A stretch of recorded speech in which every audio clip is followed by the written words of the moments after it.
জয় মোহনবাগান সবাইকে।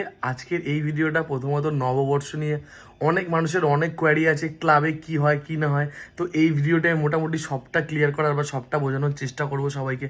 দেখো, নববর্ষে ক্লাবে সবার জন্য প্রবেশ অবাধ। সবাই মোহনবাগান ক্লাবে যেতে পারে, কোনো মেম্বারশিপ দরকার পড়ে না, কিচ্ছু দরকার পড়ে না। এবার আসি খাওয়া দাওয়ার ব্যাপারটা নিয়ে। প্রচুর মানুষ জিজ্ঞাসা করেছে, দাদা মেম্বারশিপ কার্ড থাকলে কি খাওয়া যায়, দাদা পয়সা দিয়ে কি খাওয়া যায়? দেখো, খাওয়া দাওয়াটা সবার জন্য, আমার মতন সাধারণ যারা মোহনবাগান সমর্থক সবার জন্য। এতে কোনো মেম্বারশিপ কার্ড লাগে না, কিচ্ছু লাগে না। মোহনবাগান মাঠে যেতে বা মোহনবাগান ক্লাবে কিচ্ছু করতে নববর্ষে কোথাও একটা পয়সা লাগে না, কোথাও কোনো মেম্বারশিপ কার্ড লাগে না, কিচ্ছু লাগে না। একটা মেম্বারও যতটা মোহনবাগান ক্লাবে নিজের দাবি রাখে নববর্ষের দিন, তুমিও একটা সাধারণ মানুষ বা আমিও ঠিক ততটাই দাবি রাখি নববর্ষের দিন মোহনবাগান ক্লাবে। তো সবটা এই ভিডিওর মাধ্যমে তোমাদের সাথে ক্লিয়ার করে দিলাম। প্রবেশ অবাধ সবার জন্য নববর্ষের দিন মোহনবাগান ক্লাব। তো চলো, জয় মোহনবাগান।